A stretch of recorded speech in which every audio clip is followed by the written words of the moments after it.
उन दिनों जंगल में बहुत तेज बारिशें हो रही थी। मानो चिड़िया अपने बच्चों को पालने के लिए जंगल में भुने हुए भुट्टे बेचा करती थी। वो अपने खेत से मकई के भुट्टे तोड़ कर लाती और उन्हें भूनकर जंगल में बेचने जाती। मम्मा, मैं भी आज आपके साथ जाऊंगी भुट्टे बेचने। नहीं मीना बेटी, बाहर बहुत तेज बारिश हो रही है, आपको ठंड लग जाएगी। मम्मा, आप भी तो बारिश में जाएंगी, आपको भी तो ठंड लगेगी। नहीं मीना बेटी, मम्मा को ठंड नहीं लगती। ऐसे मम्मा चिड़िया अपने घर से निकलती है। भुट्टे, गरम गरम भुट्टे, ऐसी बरसात में गरम गरम भुने हुए मिसाले वाले भुट्टे लो। रुको रुको चिड़िया, मुझे एक गरम गरम भुट्टा दो। फिर मानो चिड़िया रुकती है और वो एक भुट्टे पर अपना स्पेशल मिसाला डालकर तोती को देती है। चिंकी बहन, आज तो बहुत तेज बरसात हो रही है। हाँ चिड़िया बहन, तुम भी अपने आप को बरसात से बचाया करो, कोई एक छाता ले लो। हाँ तोती बहन, सोच रही हूँ इस महीने की बचत से अपने लिए एक छाता खरीदूंगी। फिर मानो चिड़िया आगे बढ़ती है। भुट्टे, गरम गरम भुट्टे। रात को एक मानो चिड़िया ही थी जो ऐसी बरसात में बाहर फिर रही थी। जंगल के सभी पक्षी अपने अपने घरों में बैठे हुए थे। बादल जी, मेरा आज भुना हुआ भुट्टा खाने को बहुत मन कर रहा है। किसी पक्षी के खेत से चुराकर भूनकर खा लेना, चिड़िया मुफ्त में नहीं देगी। मैं चिड़िया से कल तक का उधार कर लूंगी। ऐसा कहते हुए बिजली का भी अपने घर से निकलती है। चिड़िया, यहाँ आओ, मुझे एक भुना हुआ भुट्टा दो। फिर मानो चिड़िया वहाँ आ जाती है। बिजली बहन, 10 रुपए का है एक भुट्टा। हाँ हाँ, मुझे सब मालूम है। चिड़िया, अपना स्पेशल मिसाला ज्यादा लगाना। फिर मानो चिड़िया बिजली कपी को एक भुट्टा मिसाला डालकर दे देती है, जिसे बिजली कपी मजे मजे से खा लेती है। चिड़िया, सॉरी, मैं पैसे लाना तो भूल ही गई। कोई बात नहीं बिजली बहन, आप घर जाकर ले आई, मैं यहीं बैठी हूँ। अब मुझे ठंड बहुत लग रही है, तुम कल ले लेना अपने पैसे। मानो चिड़िया चुप हो जाती है और वहाँ से चली जाती है। भुट्टे, गरम गरम भुने हुए भुट्टे लो। बढ़िया ही छोटी चिड़िया जो बिजली कवि से पैसे लेती है। मम्मा, क्या आज सारे ही भुट्टे बिक गए? हाँ मीना बेटी, बिजली कवि ने आज पैसे नहीं दिए, वो कल देगी। अगली सुबह हो जाती है। मानो चिड़िया और उसकी बेटी मीना खेत में जाती हैं। वो भुट्टे तोड़ती हैं। घर आकर मानो चिड़िया वो भुट्टे भूनती है और फिर बेचने जंगल चली जाती है। चिड़िया बहन, मुझे एक गरम भुना हुआ भुट्टा दो। पुत्री बहन, आप 20 के 2 भुट्टे ही ले लें, आज बहुत कम भुट्टे बिके हैं मेरे। कल बिजली कवि ने भी मुझे भुट्टे के पैसे नहीं दिए, आज मैं उस मोहल्ले में ही नहीं जाऊंगी। हाँ चिड़िया बहन, वो तो सभी पक्षियों से उधार चीजें लेती है और फिर पैसे मांगने पर वो लड़ाई करना शुरू करती है। तभी बिजली कवि भी वहाँ आ जाती है। चिड़िया, आज तुम मेरे घर की तरफ क्यों नहीं आई? आज तुम्हें कुछ उधार नहीं मिलने वाला। चुप कर जा कबूतरी, तुमसे मैंने क्या उधार ले लिया है, चल भाग यहाँ से। अच्छा अच्छा, अब मैं जाती हूँ। रुको रुको चिड़िया, मैं तुम्हारी तरफ ही आई थी। मेरा जुगनू जिद कर रहा है, मुझे एक भुट्टा दे दो। अच्छा, पहले मेरे कल वाले पैसे दो, फिर ही मैं तुम्हें और भुट्टा दूंगी। अरे क्या मैं भाग रही हूँ ये जंगल छोड़कर? दे दूंगी तुम्हारे पैसे। पहले मेरे पैसे लाओ, फिर ही मैं तुम्हें भुट्टा दूंगी। ऐसा कहते हुए मानो चिड़िया वहाँ से चली जाती है। बड़ी तेज हो गई है ये चिड़िया, 4 पैसे क्या आ गए, बातें ही सुनाने लग गई है। मानो चिड़िया अपने घर लौट रही थी कि उसे खेत के पास उल्लू बैठा दिखाई देता है। चिड़िया वहाँ जाती है। अरे आप कौन है? आपको इस जंगल में पहले तो नहीं देखा। मैं एक व्यापारी उल्लू हूँ। ये खेत किसका है? मुझे इस खेत के भुट्टे बहुत पसंद आए हैं। मैं ये खेत खरीदना चाहता हूँ और दाम भी बहुत अच्छे मिलेंगे। उल्लू भैया, ये खेत तो मेरा है। क्या चिड़िया, तुम मुझे ये खेत बेच दोगी? मानो चिड़िया कुछ देर सोचती है। मुझे ये खेत बेच ही देना चाहिए क्योंकि सौदा बहुत अच्छा हो रहा है। वैसे भी कब तक मैं जंगल में ऐसे भुट्टे बेचती रहूंगी। जो पैसे मुझे मिलेंगे मैं उनसे अपना एक नया ढाबा शुरू करूंगी। फिर मानो चिड़िया मान जाती है और वो अपना खेत उल्लू को बेच देती है। बादल जी सुनो, आज चिड़िया ने मुझे उधार भुट्टा नहीं दिया। उस छोटी चिड़िया की इतनी हिम्मत। हाँ बादल जी, उस कबूतरी और चिड़िया ने मुझे बातें भी सुनाई हैं। थोड़ी देर रुक जाओ बिजली। आज रात जब चिड़िया सोएगी तो हम उसके खेत से सारे भुट्टे चुरा लाएंगे। फिर हमारे घर में होंगे ढेर सारे भुट्टे, जितना जी चाहे उतना खाती रहना। ये सुनकर बिजली का भी बहुत खुश हो जाती है। आधी रात हो जाती है। बादल और बिजली आधी रात को अपने घर से निकलते हैं। वो खेत में जाते हैं। चलो बिजली, अब भुट्टे तोड़ना शुरू करो, इससे पहले कि कोई आ जाए यहाँ। फिर वो दोनों पति पत्नी भुट्टे तोड़ने लगते हैं। लेकिन चिड़िया ने तो वो खेत बेच दिया था। उस खेत की निगरानी अब उल्लू कर रहे थे। भाई देखो, हमारे खेत में कोई चोर घुस आया है। चलो चलकर देखते हैं। फिर वो दोनों भाई उल्लू खेत में जाते हैं और उन दोनों कप्पों को पकड़ लेते हैं। अरे कौन कौन हो तुम? तुम्हें हम बताते हैं कि हम कौन हैं। फिर वो दोनों उल्लू भाई मिलकर उन कप्पों की खूब पिटाई करते हैं। ये खेत हमारा है, हमने चिड़िया से खरीदा है। अगर अब हमें दोबारा यहाँ नजर आए तो हम तुम दोनों को जान से ही मार देंगे। ऐसे वो कप्पे रोते हुए वहाँ से चले जाते हैं। जंगल में बरसात का मौसम शुरू हो चुका था। सभी पक्षियों ने अपने घरों में पहले ही भोजन जमा कर रखा था। लेकिन वो कप्पे बहुत आलसी थे। उनके पास खाने के लिए एक भी दाना ना था। बिजली, मुझे बहुत भूख लगी हुई है। भूख तो मुझे भी बहुत लगी हुई है, लेकिन हमारा ही कसूर है। अगर हम पहले ही दाना ढूंढ लेते तो आज भूखे ना बैठे होते। क्या मैं जाऊँ किसी पक्षी से दाना लेने? इसका कोई फायदा नहीं। कल मैं गई थी पक्षियों के पास, लेकिन वो मुझे ही भाषण देने लग गए। आइंदा से बादल जी, हम अपने आप को मुश्किल समय के लिए तैयार रखेंगे। लेकिन बिजली, अब ऐसे ही घर में बैठे रहे तो भूख से मर जाएंगे। किसने कहा बादल जी कि घर में बैठे रहें? बस तुम रात होने का इंतजार करो, फिर हम दोनों जाएंगे किसी पक्षी के घर भोजन चुराने। बिजली, अगर ऐसा करते हुए पकड़े गए तो फिर क्या होगा? बादल, तुम इतने डरपोक क्यों हो? एक चोरी ही तो करनी है, इसमें कौन सा मुश्किल काम है। जब आधी रात होती है तो वो दोनों कप्पे घर से निकलते हैं और वो बूढ़ी चिड़िया के घर जाते हैं और वो बूढ़ी चिड़िया का भोजन वाला संदूक खोलते हैं। उस संदूक में जो भी भोजन था वो सारा एक थैले में डालते हैं और चुपचाप वहाँ से निकल जाते हैं। वो तेज बारिश में उड़ते उड़ते अपने घर लौट आते हैं। बिजली, अगर हमें किसी ने देख लिया चोरी करते तो सुबह पक्का हमें मारेंगे। अरे बादल जी, एक चोरी करने के बाद चोरी का हुनर आ जाता है और तुम अब भी डर रहे हो। जरा देखो तो हमारे पास कितना सारा भोजन आ गया है। अब हमारा एक हफ्ता तो आराम से गुजर ही जाएगा। बिजली, जब ये भोजन खत्म होगा तो फिर ही जाएंगे चोरी करने। देखा बादल जी, चोरी करके खाना कितना आसान है, कोई मेहनत नहीं करनी पड़ती। वो सभी पक्षी तो पागल हैं जो दिन भर काम में लगे रहते हैं। अगले दिन जब बूढ़ी चिड़िया की आंख खुलती है तो वो देखती है उसके भोजन का संदूक खाली था। वो बहुत परेशान हो जाती है। जंगल में ये बात फैल जाती है। सभी पक्षी बूढ़ी चिड़िया के पास आते हैं। बिजली कभी भी झूठा अफसोस करने के लिए आ जाती है।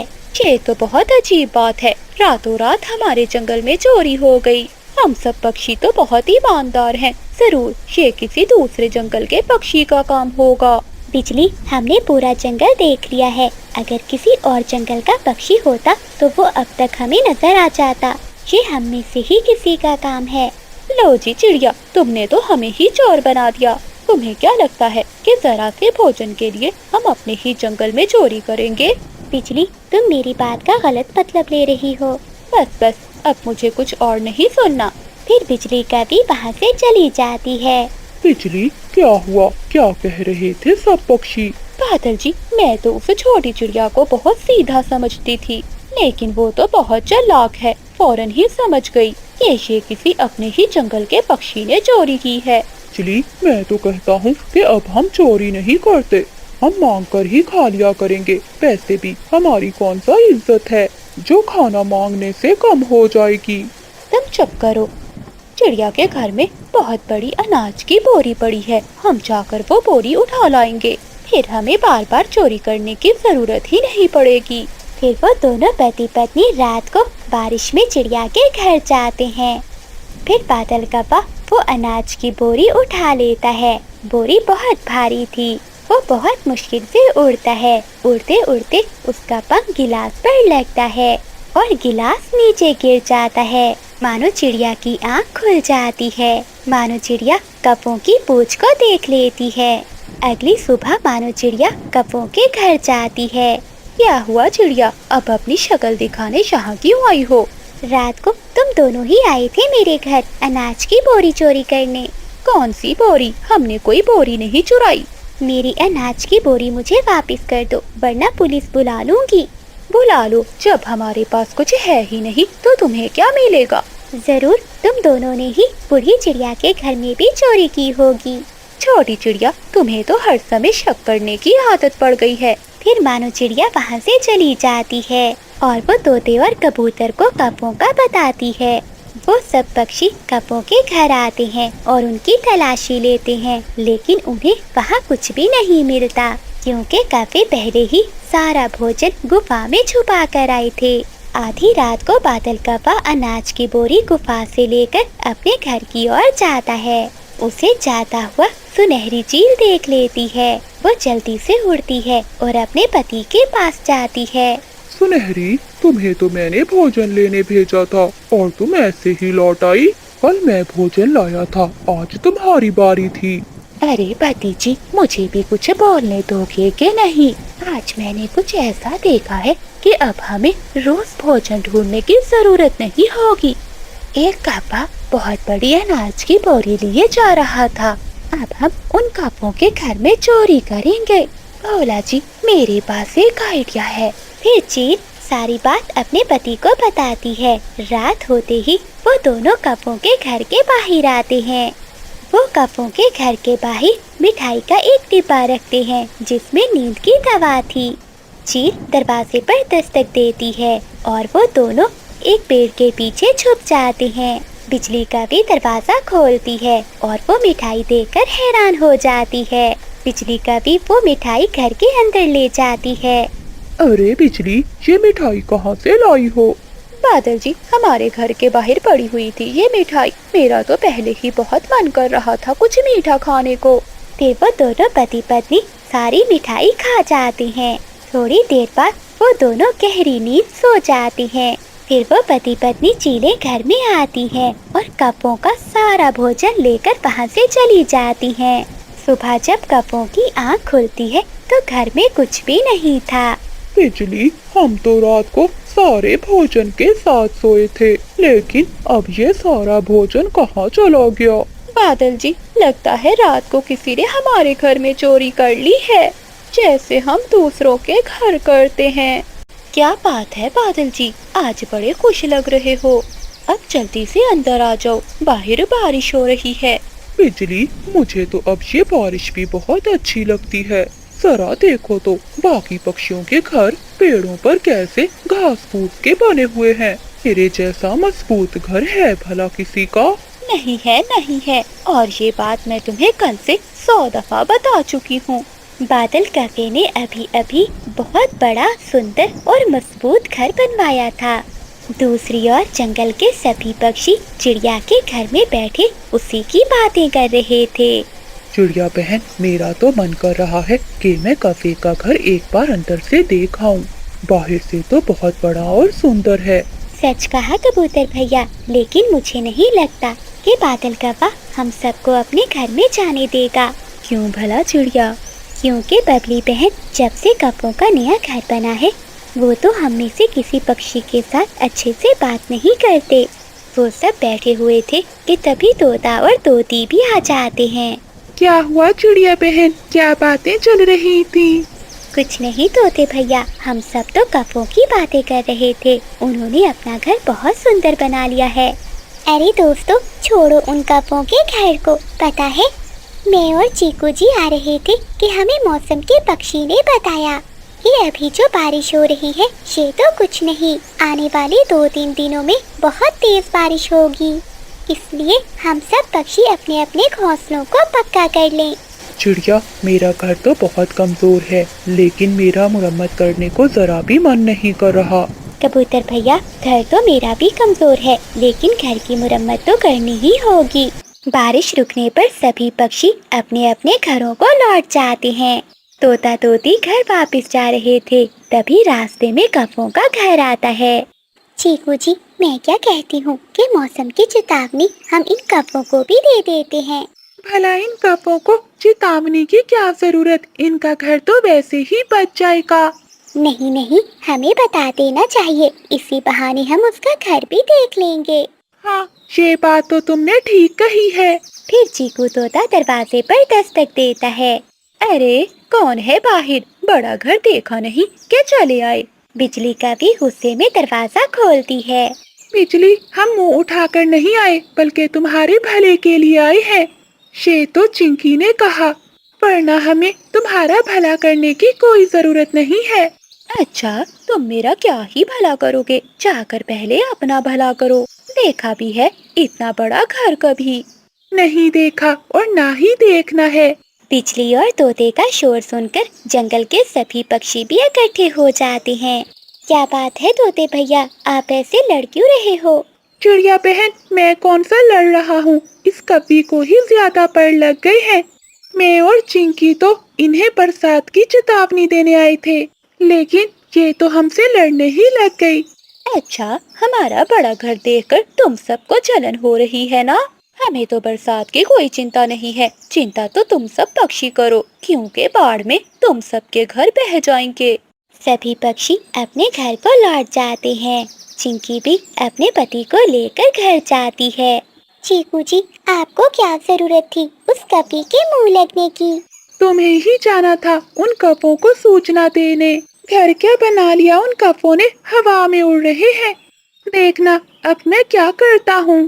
चीकू जी, अब बस कर दीजिए और सो जाइए। रात हो चुकी थी। जंगल के सभी पक्षी अपने अपने घरों में सो चुके थे, लेकिन तोते को नींद नहीं आ रही थी। जब तक मैं इस कवि को सबक नहीं सिखा देता, मुझे चैन नहीं मिलेगा। बड़ा घमंड है ना इस कवि को अपने घर पर। अब देख बिजली की बच्ची। फिर चीकू तोता रात के अंधेरे में अपने घर से निकलता है। वो कौवों के घर जाता है और अपनी तेज चोंच से उनके घर के नीचे सुराख कर देता है, ताकि जब बारिश हो तो बारिश का पानी सीधा उनके घर में जाए। तभी आसमान पर बादल गरजते हैं और तेज बारिश शुरू हो जाती है। अरे वाह, बारिश तो शुरू हो गई। अब मजा आएगा इस बिजली को। चीकू से पंगा लेने पर क्या होता है। फिर चीकू तोता वहाँ से अपने घर जाता है और जाकर सो जाता है। जंगल में बारिश तो और भी ज्यादा हो रही थी। मानो खिड़की बंद कर दो, बारिश बहुत तेज है, मुझे ठंड लग रही है। हाँ चंदू जी, खिड़की बंद कर रही हूँ। बारिश बहुत तेज हो रही है, लगता है कोई बहुत बड़ा तूफान आने वाला है। हाँ मानो, ये तो अच्छा हुआ कि हमने वक्त रहते अपने घर की मुरम्मत कर ली। बिजली, बाहर बहुत तेज बारिश हो रही है, लेकिन हमें इस बारिश की कोई चिंता नहीं, क्योंकि हमारा घर बहुत पक्का है। हाँ बादल जी, बिल्कुल ठीक कह रहे हो। बाकी पक्षियों का देखना बहुत बुरा हाल होगा, खासकर उस मोटी चोंच वाले का। तभी बिजली कवि की नजर पड़ती है, जहाँ एक छेद से पानी अंदर आ रहा था। बादल जी, ये क्या, हमारे घर में तो पानी भर रहा है। ये कैसे हो सकता है? हमारे घर में पानी भला कैसे आ सकता है? मैंने ये घर बहुत मजबूत बनवाया था। मुझे तो लगता है ये जरूर उस मोटी चोंच वाले का काम है, मुझसे बदला लेने के लिए। जो भी हो बिजली, अब हमें घर से बाहर निकलना होगा, वरना हम यहीं मर जाएंगे। वो दोनों घर से बाहर आते हैं। जैसे ही वो घर से बाहर आते हैं तो देखते हैं हर तरफ पानी ही पानी था। पूरे जंगल में बाढ़ आ चुकी थी। सभी पक्षियों के घोंसले पानी में बह चुके थे। वो कभी एक पेड़ की डाल पर बैठ जाते हैं। दूसरी तरफ सभी पक्षी भी एक पेड़ की डाल पर बैठे हुए थे। कबूतर यार, मेरा घर भी डूब गया, लेकिन चिड़िया कहाँ चली गई? चंदू, चिड़िया कहाँ है? चलो दोस्तों, सभी मेरे साथ चलो। मैंने हम सब के लिए एक सुरक्षित जगह ढूंढ ली है। मानो चिड़िया के कहने पर सभी पक्षी चिड़िया के पीछे पीछे उड़ते हैं। तभी उन्हें बिजली और बादल की आवाज सुनाई देती है। बचाओ, कोई हमें सुन रहा है तो बचाओ, मैं और बिजली यहाँ फंस गए हैं। अरे ये तो बिजली और बादल की आवाज है। फिर मानो चिड़िया और सभी पक्षी कौवों के पास जाते हैं। चलो बादल और बिजली हमारे साथ चलो, वरना इस बाढ़ में तुम भी बह जाओगे। लेकिन कहाँ जाएंगे हम? बिजली तुम चिंता ना करो, मैंने एक सुरक्षित जगह ढूंढ ली है। फिर मानो चिड़िया सभी पक्षियों को लेकर अपने साथ वहाँ से उड़ती है। वो सब एक बड़े पेड़ की बड़ी खोखर में जाते हैं। हमें तो लगा था कि कौवों का घर बहुत मजबूत है, लेकिन ऐसी बारिश में वो भी बह गया। नहीं कबूतर, ये सब इस मोटी चोंच वाले का किया है, पूछो इससे। फिर चीकू तोता सारी बात बता देता है। चीकू भैया, ये तो बहुत बुरी बात है, लड़ाई झगड़ा तो होता ही रहता है, लेकिन इसका ये मतलब नहीं कि आप किसी को मुसीबत में डालो। हाँ चिड़िया, मैं अपने किए पर बहुत शर्मिंदा हूँ। बिजली, मुझे माफ कर दो। ठीक है तोते, लेकिन मुझसे भी गलती हुई है, मुझे भी माफ कर दो। जंगल में बहुत जोरों की बारिश हो रही थी। एक बड़े पेड़ पर बहुत सारे घर थे और उन घर की मालकिन चील थी। चील ने पक्षियों को वो घर किराए पर दिए हुए थे। जो बड़ा घर था वो कौवों ने किराए पर लिया हुआ था। और एक छोटे से घर में मानो चिड़िया और उसका पति चंदू चिड़ा रहते थे।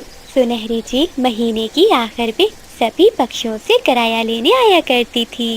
ये लो चील चाची, तुम्हारा इस महीने का किराया। तुम बहुत अच्छे काफे हो जो मेरा किराया समय पर दे देते हो। एक वो बीमार चिड़िया और उसका पति चंदू चिड़ा है, जब भी किराया लेने जाऊं तो कोई ना कोई बहाना बना देते हैं। अच्छा चील चाची, इस बार क्या बहाना बनाया उन्होंने? वो चंदू चिड़ा कह रहा था कि मेरी पत्नी बहुत बीमार है और तेज बारिशों के कारण मैं काम पर नहीं गया। वो कहता है कि उसके पास पैसे नहीं है, जब आएंगे तो वो किराया दे देगा। तौबा तौबा चील चाची, वो दोनों बहुत झूठे हैं। कल ही तो मैंने उसकी पत्नी मानो चिड़िया को देखा था, एकदम हड्डी कट्टी बैठी हुई थी। भला बैठे बिठाए वो कैसे बीमार हो सकती है? ये सब किराया ना देने के बहाने हैं। मेरे बादल जी को भी तो देखो, ऐसी बारिश में वो रोज काम पर जाता है। हाँ, मुझे भी ऐसा ही लगता है। धन्यवाद बिजली, तो तुमने मुझे सच बता दिया। अब देखना मैं उनके साथ क्या करती हूँ। फिर चील चाची उन कौवों से किराया लेती है और वहाँ से वापस चली जाती है। बिजली, तुमने चील चाची से झूठ क्यों बोला? कल तुम जब चिड़िया से दाना लेने गई थी, वो तो बहुत बीमार थी। बादल जी, मुझे वो मानो चिड़िया बहुत बुरी लगती है। मैं नहीं चाहती कि वो हमारे पड़ोस में रहे। अब देखना चील चाची उन दोनों को हमारे पड़ोस से निकाल देगी। अगली सुबह हो जाती है और बारिश भी रुक जाती है। जुगनू कौवा अपने दोस्तों के साथ खेलकर घर आता है तो देखता है घर के दरवाजे पर ताला लगा हुआ था। इतनी प्यास लगी हुई है, अब पानी कहाँ से पीऊं? मम्मा तो घर को ताला लगाकर चली गई हैं। तभी जुगनू कौवा देखता है कि चिड़िया के घर का दरवाजा खुला था। मैं मानो आंटी के पास जाता हूँ, वो तो मुझसे बहुत प्यार करती है। फिर जुगनू कौवा मानो चिड़िया के घर जाता है। आंटी आंटी, मुझे पानी मिलेगा? हाँ जुगनू बेटा, पता है कल मैंने गाजर का हलवा बनाया था, आपको बहुत पसंद है ना? हाँ आंटी, बहुत पसंद है। फिर मानो चिड़िया जुगनू कौवे को पानी देती है और साथ में गाजर का हलवा देती है। तभी बादल कौवा और बिजली कौवी चिड़िया के घर में आते हैं। जुगनू, तुम यहाँ क्या कर रहे हो? घर क्यों नहीं गए? मम्मा, घर को ताला लगा हुआ था और मुझे बहुत प्यास लगी थी, इसलिए मैं आंटी के घर आ गया। चल जुगनू, कोई जरूरत नहीं है इस बीमार चिड़िया के पंखों से कुछ लेने की। ये खुद तो बीमार है, तुम्हें भी बीमार कर देगी।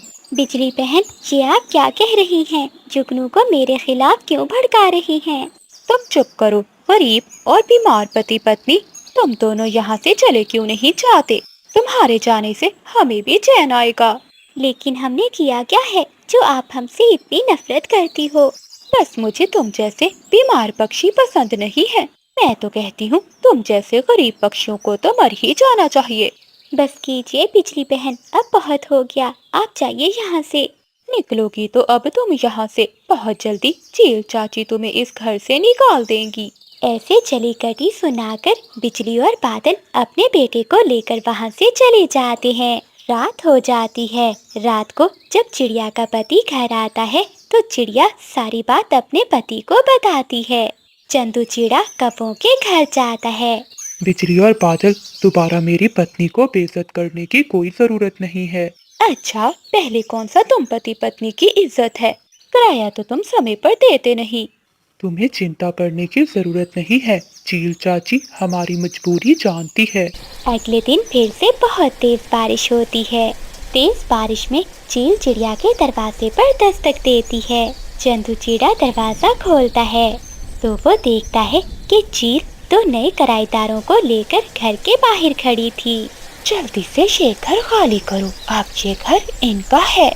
चील चाची, क्या आप हमारे साथ मजाक कर रही हैं? इतनी तेज बारिश है, हम ऐसी बारिश में भला कहाँ जाएंगे? ये मेरा मसला नहीं है, ये पक्षी मुझे किराया बहुत ज्यादा दे रहे हैं। तुम्हारी तरह नहीं है जो हमेशा बहाने ही बनाते हैं।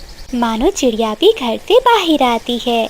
चील चाची, मैं बहुत बीमार हूँ, ऐसी बारिश में भला हम कहाँ जाएंगे? तभी बिजली कभी भी अपने घर से बाहर आती है। चील चाची, निकालो अभी इन गरीब पक्षियों को यहाँ से निकालो, फिर हम भी अपने घर का किराया तुम्हें ज्यादा देंगे। चील ये सुनकर खुश हो जाती है। वो चिड़िया और उसके पति चंदू को धक्के मारकर वहाँ से निकाल देती है। वो दोनों पति पत्नी रोते हुए वहाँ से चले जाते हैं। वो दोनों दूसरे जंगल की ओर निकल जाते हैं। मानो चिड़िया तो पहले से ही बीमार थी। तेज बारिश के कारण उसकी तबीयत और भी बिगड़ जाती है। मानो तुम्हें बहुत तेज बुखार है, तुम मत उड़ो, मैं देखता हूँ कि कहीं आसपास कोई घोंसला मिल जाए। फिर चंदू चिड़ा वहाँ से निकल जाता है। थोड़ी दूर उसे एक घर दिखाई देता है। वो वहाँ जाकर दरवाजे पर दस्तक देता है तो अंदर से एक बूढ़ी कभी बाहर आती है। माँ जी, मेरी पत्नी बहुत बीमार है, हम ऐसी तेज बारिश में कहीं उड़कर भी नहीं जा सकते। क्या हम एक रात आपके घर में गुजार सकते हैं? हाँ हाँ बेटे, ले आओ तुम अपनी पत्नी को। फिर चंदू चिड़ा अपनी पत्नी को लेकर बूढ़ी कभी के घर में आ जाता है। आप दोनों को भूख लगी होगी, मैं आपके लिए खाना बना देती हूँ। नहीं नहीं माँ जी, हम आप पर बोझ नहीं बनना चाहते। बेटी, इसमें बोझ वाली कौन सी बात है? मैं यहाँ अकेली रहती हूँ और अकेले खाना खाने का मजा नहीं आता। आज तो मैं आपके साथ मिलकर खाना खाऊंगी। फिर बूढ़ी कभी उनके लिए खाना लाती है और वो सब मिलकर मजे मजे से खाना खाते हैं। दूसरी ओर वो कभी चिड़िया के जाने पर बहुत खुश थे। बादल जी, चील चाची को पहले ही उन्हें निकाल देना चाहिए था। बिजली, मुझे लगता है हमने उन दोनों के साथ अच्छा नहीं किया। हमने तो सभी पक्षियों के साथ भला किया है। जितनी वो चिड़िया बीमार थी, उसकी बीमारी सभी पक्षियों को लग सकती थी। मम्मा, लेकिन मानो आंटी मुझे बहुत प्यार करती थी। नहीं बेटा, वो तो प्यार करने का नाटक करती थी। बादल जी, इतनी तेज बारिश में भला कहाँ वो जिंदा रहने वाले हैं, मर गए होंगे अब तक। तभी एक तेज हवा का झोंका आता है और उन कबों का घर पेड़ से नीचे गिरकर टूट जाता है। बहुत मुश्किल से वो कभी अपनी जान बचाकर बाहर निकलते हैं और रोने लगते हैं। मेरा घर टूट गया। बादल जी, अब हम रात कैसे गुजारेंगे? मम्मा, आपने मानो आंटी के बेघर होने पर उनका मजाक उड़ाया था, देखा अब हमारा घर भी टूट गया। अब बिजली कभी को अपने किए पर बहुत पछतावा हो रहा था, लेकिन अब पछताने का कोई फायदा नहीं था। दूसरी ओर बूढ़ी कभी मानो चिड़िया और चंदू चिड़े को अपने घर में ही रख लेती है और वो सब खुशी खुशी रहने लगते हैं। क्या बात है बादल जी, आज बड़े खुश लग रहे हो। अब जल्दी से अंदर आ जाओ, बाहर बारिश हो रही है। बिजली, मुझे तो अब ये बारिश भी बहुत अच्छी लगती है। जरा देखो तो बाकी पक्षियों के घर पेड़ों पर कैसे घास फूस के बने हुए हैं। मेरे जैसा मजबूत घर है भला किसी का? नहीं है, और ये बात मैं तुम्हें कल से 100 दफा बता चुकी हूँ। बादल कौवे ने अभी अभी बहुत बड़ा, सुंदर और मजबूत घर बनवाया था। दूसरी ओर जंगल के सभी पक्षी चिड़िया के घर में बैठे उसी की बातें कर रहे थे। चिड़िया बहन, मेरा तो मन कर रहा है कि मैं कौवे का घर एक बार अंदर से देख आऊं। बाहर से तो बहुत बड़ा और सुंदर है। सच कहा कबूतर भैया, लेकिन मुझे नहीं लगता कि बादल कौवा हम सबको अपने घर में जाने देगा। क्यों भला चिड़िया? क्योंकि बबली बहन जब से कौवों का नया घर बना है, वो तो हम में से किसी पक्षी के साथ अच्छे से बात नहीं करते। वो सब बैठे हुए थे कि तभी तोता और तोती भी आ जाते हैं। क्या हुआ चिड़िया बहन, क्या बातें चल रही थी? कुछ नहीं तोते भैया, हम सब तो कौवों की बातें कर रहे थे। उन्होंने अपना घर बहुत सुंदर बना लिया है। अरे दोस्तों, छोड़ो उन कौवों के घर को। पता है, मैं और चीकू जी आ रहे थे कि हमें मौसम के पक्षी ने बताया कि अभी जो बारिश हो रही है ये तो कुछ नहीं, आने वाले 2-3 दिनों में बहुत तेज बारिश होगी। इसलिए हम सब पक्षी अपने अपने घोंसलों को पक्का कर लें। चिड़िया, मेरा घर तो बहुत कमजोर है, लेकिन मेरा मुरम्मत करने को जरा भी मन नहीं कर रहा। कबूतर भैया, घर तो मेरा भी कमजोर है, लेकिन घर की मुरम्मत तो करनी ही होगी। बारिश रुकने पर सभी पक्षी अपने अपने घरों को लौट जाते हैं। तोता तोती घर वापस जा रहे थे, तभी रास्ते में कौवों का घर आता है। चीकू जी, मैं क्या कहती हूँ कि मौसम की चेतावनी हम इन कौवों को भी दे देते हैं।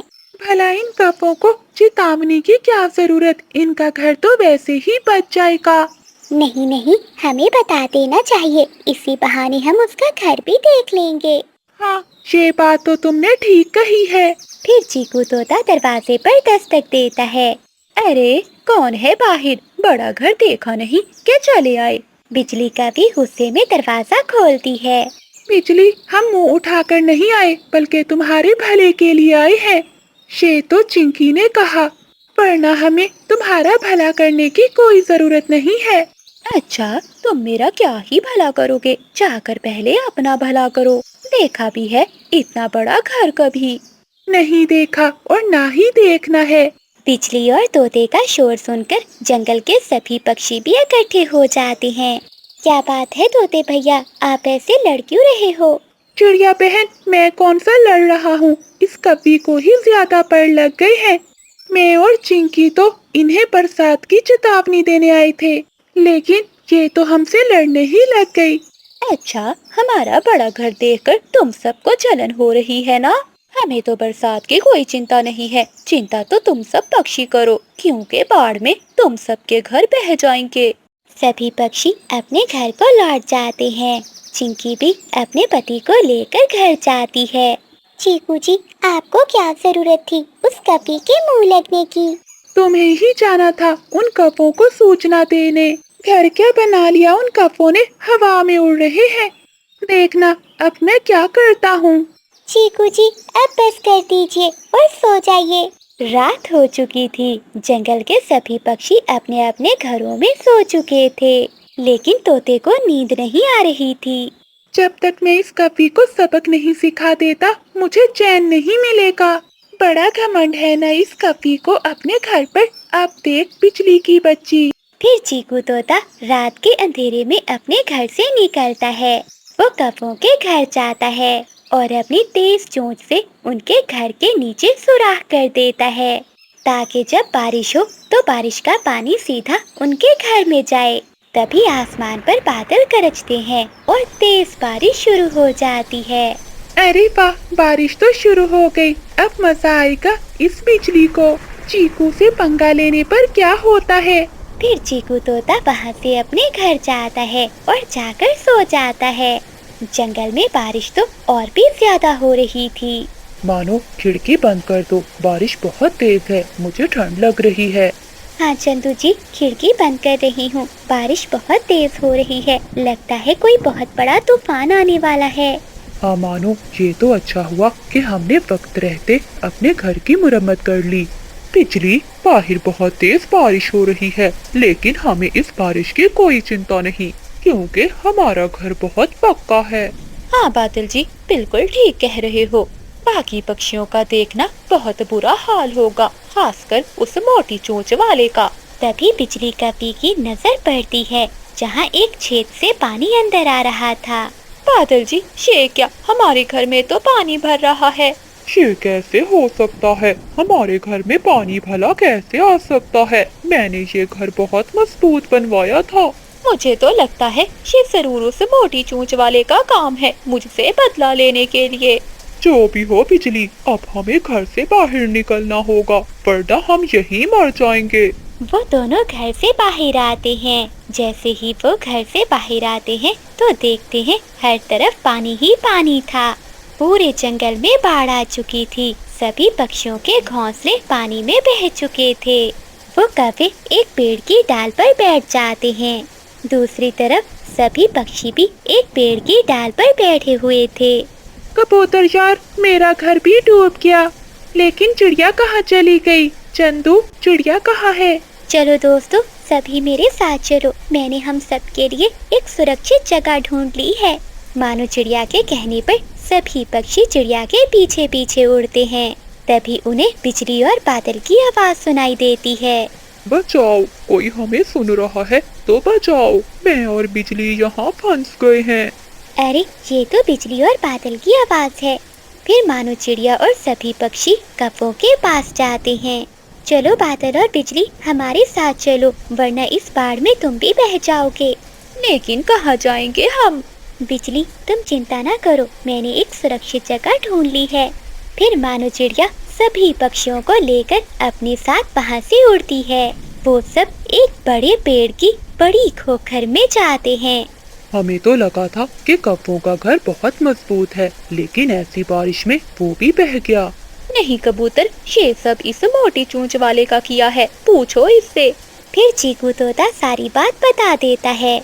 चीकू भैया, ये तो बहुत बुरी बात है, लड़ाई झगड़ा तो होता ही रहता है, लेकिन इसका ये मतलब नहीं कि आप किसी को मुसीबत में डालो। हाँ चिड़िया, मैं अपने किए पर बहुत शर्मिंदा हूँ। बिजली, मुझे माफ कर दो। ठीक है तोते, लेकिन मुझसे भी गलती हुई है, मुझे भी माफ कर दो। आसमान पर गहरे बादल छाए हुए थे। बादल कौवा चिड़िया के घर जाता है। मानो बहन, ऐसे उदास क्यों बैठी हुई हो? बाहर इतना अच्छा मौसम हो रहा है, चलो बाहर घूमने चलते हैं। नहीं बादल भैया, मेरे अंडे होने ही वाले हैं और मैं बहुत परेशान हूँ। मानो बहन, ये तो खुशी की बात है, तुम्हें काहे की परेशानी? वो बादल भैया, आपको तो पता है कि मेरा घर कितना पुराना है। अगर बरसात हो गई तो मेरा घर तो फौरन से टूट जाएगा। आप ही बताएं कि मैं अब क्या करूं? मेरी तो तबीयत भी ठीक नहीं है। मैं तो चिड़िया से दाना लेने आया था, ऐसा ना हो कि चिड़िया ही मुझे अपने घर की मरम्मत करने के लिए बोल दे। अच्छा चिड़िया, अब मैं चलता हूँ, मुझे एक जरूरी काम याद आ गया है। फिर बादल कौवा वहाँ से चला जाता है। वो रात तो गुजर जाती है। अगली सुबह होने के साथ ही बारिश भी शुरू हो जाती है। बारिश के साथ साथ तेज तूफान भी था, जिससे चिड़िया का घर तो जोर जोर से हिलने लगता है। ए ऊपर वाले, ये क्या हो रहा है? मेरा घर तो बुरी तरह से हिल रहा है। इससे पहले कि मेरा घर गिर जाए, मुझे यहाँ से निकलना होगा। कहीं ऐसा ना हो कि मेरे अंडे हो जाएं और वो भी इस घर के साथ ही गिर जाएं। ऐसा सोचकर मानो चिड़िया अपने घर से बाहर निकल जाती है। अभी वो घर से बाहर निकली ही थी कि उसका घर नीचे गिरकर टूट जाता है। बाहर बारिश तो बहुत जोरों से हो रही थी। मानो चिड़िया के घर के पास ही कौवों का घर था। चिड़िया सीधी कौवों के घर की ओर जाती है और जाकर वो कौवों के घर के दरवाजे पर दस्तक देती है। बादल भैया, दरवाजा खोले। बादल, ये चिड़िया यहाँ क्या कर रही है? मुझे क्या पता, पूछता हूँ। हाँ, यहीं से पूछ लो, दरवाजा मत खोलना वरना सीधा अंदर ही आ जाएगी। हाँ मानो बहन, बताओ क्या काम है? बादल भैया, मैंने आपको अपने घर के बारे में बताया था ना कि वो बहुत कमजोर है। अब वो तेज बारिश और तूफान से टूट गया है। बादल भैया, मेरे अंडे भी होने वाले हैं। आप प्लीज मुझे अपने घर में आने दें। सुन लो बादल, अगर इस समय उस चिड़िया को अपने घर में आने दिया तो वो यही अंडे दे देगी, और फिर जब तक अंडों से बच्चे बाहर नहीं आएंगे वो यहाँ से हिलेगी नहीं। कोई बहाना बना दो, मगर इस चिड़िया को मैं अपने घर में नहीं आने दूंगी। हाँ बिजली, मानो बहन, मैं तुम्हें घर में आ तो लेने देता, लेकिन क्या करूं? बिजली का सारा मायका मेरे घर में आया हुआ है। मैंने पहले ही उन्हें बहुत मुश्किल से संभाला हुआ है। अब मैं तुम्हें यहाँ कैसे रखूँगा? तुम ऐसा करो कि आज किसी और पक्षी के घर चली जाओ। चिड़िया कव्वे की बात सुनकर बहुत उदास होती है और वो सीधी बंटी कबूतर के घर चली जाती है। कबूतर के दरवाजे पर दस्तक देती है। कबूतर भी दरवाजा खोल देता है। मानो बहन, तुम इस समय यहाँ, क्या हुआ? कबूतर भैया, मैं बहुत मुश्किल पे हूँ, आप मेरी मदद करो। मेरे अंडे भी होने वाले हैं। मेरा घर बारिश से टूट गया है। आप मुझे अपने घर में आने दें। चिड़िया बहन, तुम तो जानती हो कि मेरा घर कितना छोटा है। इसमें हमारा गुजारा बहुत मुश्किल से होता है। आज तो मेरी पत्नी अपने मायके गई हुई है। तुम आज की रात यहाँ रह लो और सुबह होते ही यहाँ से चली जाना। चिड़िया करती भी तो क्या करती, उसे तो अपने ऊपर एक छत चाहिए थी। वो तुरंत बोलती है, आपका बहुत बहुत धन्यवाद कबूतर भैया, मैं सुबह होते ही यहाँ से चली जाऊंगी। और फिर मानो चिड़िया कबूतर के घर में चली जाती है। वो बहुत भीग चुकी थी। घर सच में किसी नेमत से कम नहीं होता। और फिर रात हो जाती है। बाहर बारिश अभी तक हो रही थी। और फिर चिड़िया और कबूतर भी सो जाते हैं। अगली सुबह मानो चिड़िया 2 अंडे दे देती है।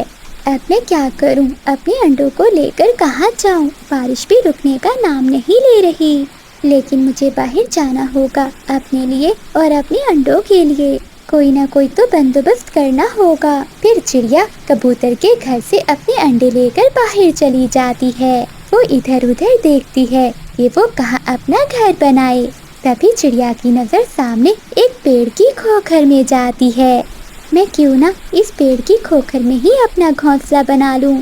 ऐसे में बारिश से भी बच जाऊंगी और मेरे अंडे भी सुरक्षित रहेंगे। फिर चिड़िया ऐसा ही करती है। वो अपने अंडे लेकर उस पेड़ की खोखर में चली जाती है। अब वो पेड़ की खोखर चिड़िया के लिए सुरक्षित घर बन गई थी। लेकिन बारिश तो अभी तक भी हो रही थी। उस बारिश के कारण कौवों का घर भी टूट जाता है और उन्हें अब समझ में नहीं आ रहा था कि वो कहाँ जाएं। बिजली, ये सब हमें उस पाप की सजा मिल रही है जो हमने चिड़िया के साथ किया। वो कितनी बेबस थी जब वो हमसे मदद मांगने आई थी, परंतु हमने उसकी एक ना सुनी। जब बादल कौवा अपनी पत्नी बिजली से ऐसे बातें कर रहा था तो पास चिड़िया अपनी खोखर में ये सारी बातें सुन रही थी। बादल भैया, आप बिजली बहन को लेकर यहाँ आ जाइए। देखिए ये खोखर कितनी सुरक्षित है। फिर वो दोनों उस पेड़ की खोखर में चले जाते हैं। हमें माफ कर दो चिड़िया बहन, बादल को मदद ना करने के लिए मैंने ही कहा था। बिजली बहन, आपको माफी मांगने की कोई जरूरत नहीं। जो भी होता है अच्छे के लिए ही होता है। इस तरह वो दोनों पति पत्नी चिड़िया से बहुत शर्मिंदा थे।